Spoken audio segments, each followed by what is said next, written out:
Welcome to Behind the Badge with your special guest, Lieutenant Williams, your news source for all things police in the city of Fond du Lac.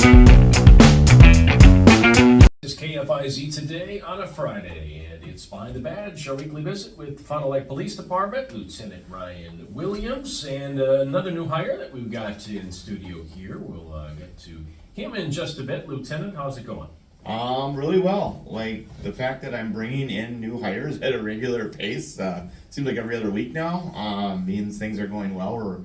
We're really kind of doing some positive change in our police department, and one of the things, because we brought in so many like brand new hires where they're new to law enforcement, but lately we've had kind of a surge on lateral transfers, which is great because you can build a police department so far, but it's that experience that you can't teach anybody, and so you're getting people come into our department that have experience, and that there's no price for that. Like that's just excellent. Which is what brings us with Nathan DeFati, our officer here. Yes, so we get to meet you and tell us a little bit about you. Where did you come from? Where are you from? Where did you come from? I'm originally from Campbellsport. That's where I grew up, so I'm kind of from the area. And then after joining the military and getting out of training from there, I went to UW Oshkosh, where I got my bachelor's in psychology and got my foot in the door with the City of Oshkosh Police Department as a CSO there for 3 years, and then I became a patrol officer with them for the last 6. All right, and then the move down here to Fond du Lac. Not a far move, obviously, but No. what brought you to the Fond du Lac Police Department? The atmosphere down here, as well as my wife works for the city as well, so it just was going to help us get a better schedule together, so we have more off days together. But I liked obviously the administration down here, the feel with other officers, just meeting them over the last year or so. And obviously I grew up from around here, so I'm familiar with the area. So that's one thing that's kind of unique to Fond du Lac that some people won't know is that there's different ways that police departments are run. I've been here through five chiefs now, and there's just from the top down, you can run a police department a lot of different ways. And our current administration, Chief Goldstein, is really good at being an actual person and not someone behind a desk that's unapproachable. And I'm not saying that that's from where he's from, but I'm saying overall, just for Fond du Lac, just speaking for Fond du Lac, that he is someone that is approachable, like almost too approachable, where he's got like his office is always busy and he's an always busy guy, but that is something nice about a department. Like you're not just a number, you're a name, and he'll know your wife, he'll know your kids, he'll probably know what ages they are, what schools they attend, and it is a good kind of family feeling, and that's actually unique. A lot of departments to their own, no fault of their own, they're too big. Like Green Bay, there's no way, like or Milwaukee or anything like that. You're not going to know everybody. You might know everybody in your unit, but not everybody. Fond du Lac is that perfect kind of sweet spot size where we're not too big to not know everybody. Like, so I mean that is kind of a nice, and it makes it easy to create more of a family culture. I'll ask you more on the police stuff here in a bit. You did mention you were in military. What branch of service, and did you get to be stationed? So I joined the Army Reserves back in 2011. So I've just been in the reserves for the past 12 years, but still actively drilling with them. My unit's out of Milwaukee in a medical detachment down there. What do you like about the reserves? Good experience. It's another family atmosphere. I'm a part of a smaller unit as well, so it has that close connection and bond where you know everybody, you have good experiences, good times with everybody, good training. Which is nice, whereas I've seen larger units where it's a lot of discombobulation, like a lot of moving parts, so it's a lot harder to get everybody through, whereas a smaller unit, we can make sure everybody gets through all of the trainings with the range, with like a month or two ago, we were in McCoy and we were doing the confidence courses and other courses like that McCoy has to offer, whereas when you're in big units, it's basically going down there for firearms. So it's nice to be able to be in a small knit type unit. My dad was in the Air Force Reserve up until the age of 60. So do you see yourself sticking with the Army Reserve that long, or what's your crystal ball? I'm at 12 years right now. Got another year on my contract, and I'll probably end up doing at least the 20. I'm not sure if I'll be with the Army. I might switch over to the Air Force, especially if I'm going to be until I'm 60. I'll probably be switching over to the Air Force. Nothing personal with the Right, Army, but no, there's definitely other benefits to the Air Force. Absolutely understandable. Now, as Lieutenant talked about, the nice thing about these lateral transfers is it brings people with experience. So as you step into the Fond du Lac Police Department with all the experience you bring to Oshkosh, what experience, I guess I should say, do you bring, and what are you looking forward to passing down to a lot of the rookies that we are starting to see on the team? I guess the nice part is my 6 years was done in a city of similar size. It's a little bit bigger, but essentially it's similar size, so call volumes and things like that will be nice. And taking calls, I can give a little bit of experience and background to younger officers, I guess. I'm also really into case law and state statutes and like the way the wordings are, so I can help make sure officers are aware of the case laws that they know. I'm a general instructor right now, looking to hopefully go to another instructor development school that's more specific, so I can help with that, as well as something I've always been passionate with is OWI enforcement, so I look for that. There's a lot of case law that goes along with that, and a lot of paperwork that has to be done correctly, so I can bring that experience and showing guys, how to process them a little bit quicker, just make sure that it's all done and correct. As well as I'm going to DRE school, which is Drug Recognition Expert School, in the near future. So hopefully I'll be able to bring back that to kind of help other officers be able to see when somebody's drug impaired driving a little bit easier. When you were in Oshkosh, how much, if ever, did you have to run into problems with the bridges that pop up, and how nice is it now coming to Fond du Lac where you don't have to deal with any of that? Yeah, I was actually just talking to somebody a couple days ago about how nice it is that Johnson Street goes right over the train.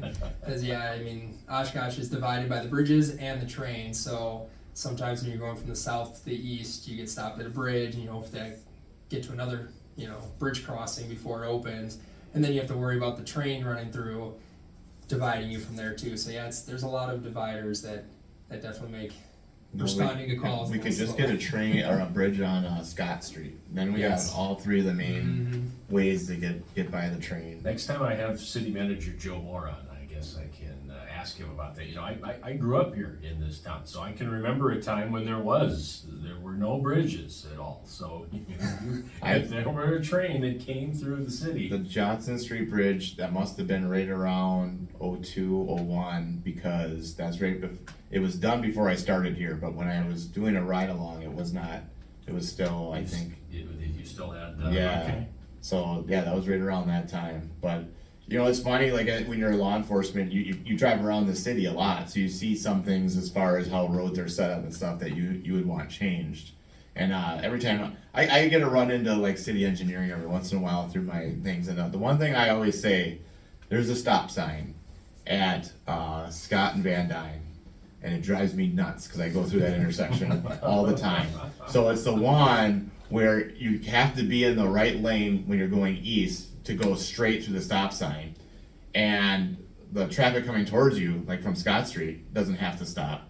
And I think it was probably a good idea at one time before they made Peters what it is when they redid it.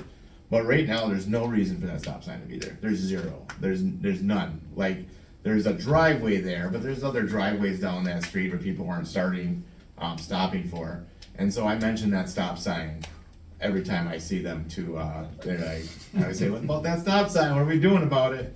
And I thoroughly do believe in roundabouts as well, as a way for traffic to flow a little bit smoother. So like maybe not to the Oshkosh extent, because they went a little crazy with it, or like like Neenah, you get into that. Come visit me up in the Green Bay area. Yeah. To a degree, I wouldn't mind a couple of our busier intersections be regulated by roundabouts.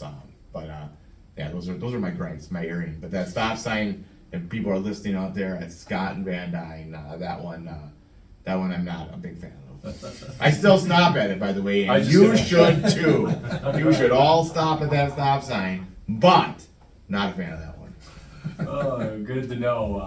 Officer Nate, back to you. So when you're not working, what do you like to do in your free time? I'm a homebody, so I do a lot of like home projects, woodworking. We have 4 dogs and 2 cats, a lot of animals at at home, hanging out with the wife, exercising, going for walks, things like that with our dogs. But then when we get out, we kind of like just going out and checking out new things, going on vacations. Just kind of exploring and seeing new things is kind of what we like to do when we're out away from the home. Now, we've talked about this on the show before. You guys do the cookies with rookies, but you had mentioned, although you said no, but this hire right here alludes to it, Pet with a Vet. I mean, he's got a lot of animals. Oh, I could have done it. But in the for time management purposes, I'm not going to change it yet. So, but I don't know. I might need do I need dietary cookies? He's on a strict diet over here. Vegetarian. Oh, Yeah. okay. So As long as it doesn't have meat in it, I can eat it. Okay, so meat-free cookies. That should be pretty easy. I think you're going to be okay there. And a fellow UW Oshkosh guy. Yes, Thank you. you know we are the best. The best of the Titans best. stick together. Although he did it in like 2.5 less years than I did, but that's all right. A lot of people go to school for 5.5 years. Nothing wrong with that. Nothing wrong with Just that. means you got more education, right? It did. Yeah, I changed my major a couple times. It's the Harvard on the Fox. Yes. If you can believe it, I was in radio, TV, film for. I think you told me. Oh yeah, that. 2 semesters. Yeah. 2 semesters. I was right there. Not really. No. Was Ben Jarman running the program then? I don't even know. I wasn't that far in. Okay, got it. Well, I think you picked the right career. Yeah.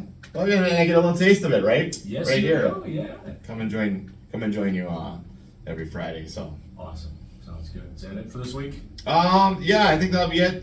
Just so you know, like out there, if you know someone that's an existing law enforcement, we have an ongoing lateral process, and so you can just contact me at you go to fdlpolice.com, put in your application or resume, and it'll get to me, and I will contact you. We'll find a day that works the best, and we have a 1-day process, and we've even trimmed it down faster, so I can probably get the process done in a matter of hours in a day, and then get you well on your way. We have a lot of benefits, like your hours of service will transfer over as far as pay. So not what you're currently making, but so let's say you have 7 years experience, you'll come in at our 7-year mark of what we are making.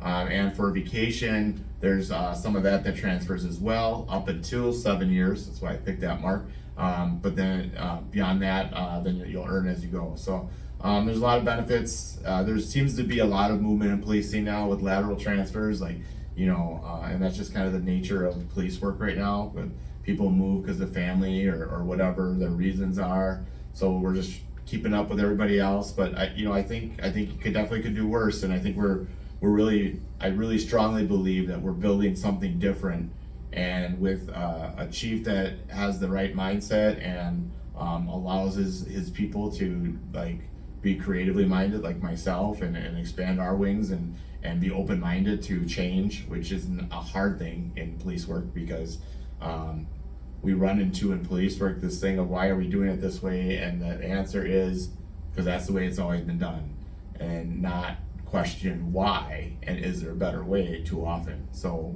we are doing that and trying to come up with the why and trying to see if there are better ways to do certain things, and I think we've come up with some pretty good answers but we're still in the formation stage, so many better things to come yet too. So get your applications in, and normal processes too. We'll probably be running another one in November, so that'll be coming up. So that should be everything. All right. Oh, we have a new CSO starting tonight too. Oh, excellent. Yeah, that's gonna be hard to get her on the air because she might just be a night owl. So I'll have to convince her to work a quick day shift to get her on the air. So. Right. Yeah, we want to meet her.